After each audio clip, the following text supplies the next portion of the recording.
नमस्कार, आप देख रहे हैं अखंड लाइव न्यूज। मैं हूं सोहरन लाल मौर्य। इस समय हम उपस्थित हैं सुजानपुर माथुरपुर घाघरा नदी में समाने के कगार पे हैं। इसमें उपस्थित हैं, काफ़ी ग्रामीण भी एकत्रित हैं और घाघरा नदी का इतनी तेज़ी से कटान हो रहा है, आप लोग देख सकते हैं कितनी तेज़ी से घाघरा नदी का कटान हो रहा है।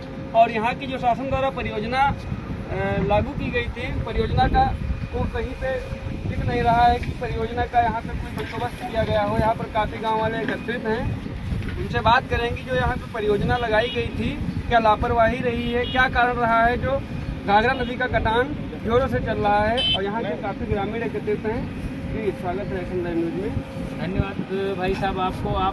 आप लोग हमारी समस्या को दिखाने के लिए, शासन प्रशासन तक पहुंचाने के लिए आप आए, इसके लिए बहुत बहुत हम समस्त ग्राम वासियों की तरफ से धन्यवाद।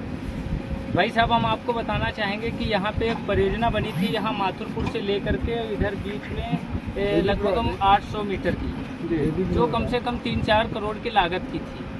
वो परियोजना पूरी, ये मान लीजिए जैसे ही बरसात आई है पूरी परियोजना कट गई।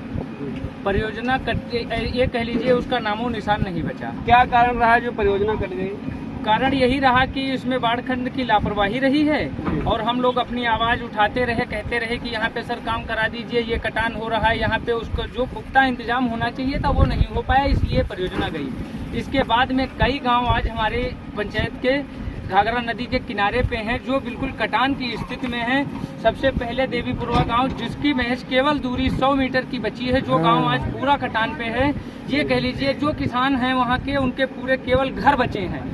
जो जमीनें थी कृषि योग्य उपजाऊ जमीन थी, लहलहाती फसल आज पूरी जा रही है, घर कटान के कगार पे है। उसके बाद में आज माथुरपुर पूरी तरह कटान के कगार पे है। माथुरपुर हम आपको दिखाना चाहेंगे, भाई साहब आप कैमरा पे इधर कर दीजिए।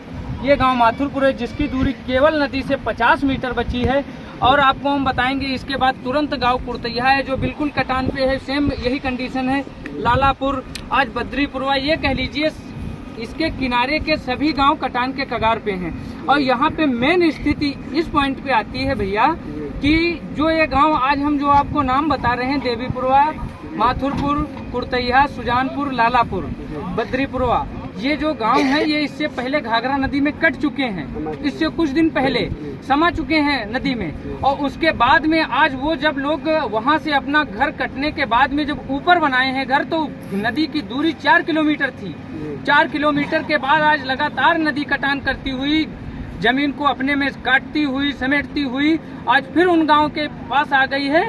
तो अब जो ये किनारे के गांव हैं, ये पहले गांव अलग अलग हुआ करते थे, अब एक साथ में समाहित है। सुजानपुर और लालापुर और कुर्तैया में देवीपुरवा, इन गांव, ये जो गांव है इनकी अब घनी आबादी हो गई, उधर के जो गांव आ गए हैं। अब ये आबादी बिल्कुल कटान के कगार पे है। अगर ये गांव, अगर इस पे पुख्ता इंतजाम बाढ़ खंड की तरफ से मजबूत व्यवस्था अगर नदी कटान की नहीं की गई, तो ये गांव अब इस हिसाब से चले, दसियों कम से कम 50 हजार की आबादी पूरी तरह घाघरा नदी में समा जाएगी। लोग आज देहरादून, पंजाब, गुजरात काम करके अपने परिवार का पालन पोषण कर रहे हैं, केवल उनका आशियाना बचा था।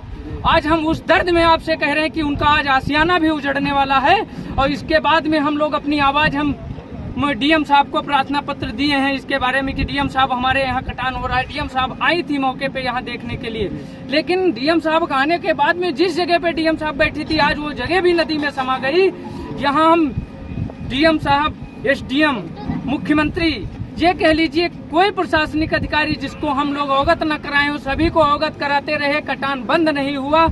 हम लोग अपना दर्द किससे कहे जा करके, इसके लिए हम शासन और प्रशासन से निवेदन करते हैं, अनुरोध करते हैं कि किसी तरह हम लोगों के गांव को बचाने के लिए पुख्ता इंतजाम करा दे कि हम लोगों के गांव किसी तरह घाघरा नदी के कटान से बच जाएं। बच्चों की पढ़ाई की बात होती है, पढ़ाई का स्तर वहां से देखा जाता है, सरकारें देखती हैं कि हमारे देश का नहीं। अरे यहाँ तो कटान ऐसे हो रहा है कि लोग अपना खाना नहीं चला पा रहे हैं, पढ़ाई की बात क्या की जाए। प्राथमिक स्कूल भी है, ये देख लीजिए भैया, यहाँ पे प्राथमिक स्कूल भी है, जिसकी दूरी केवल महज 50 मीटर बची है नदी से। आज अगर ये स्कूल चला जाएगा, इससे पहले लालापुर में स्कूल था, वो नदी में समा गया है। ये स्कूल भी कटान के कगार पे है। लालापुर में एक स्कूल बना था, तो जो प्राथमिक स्कूल नदी में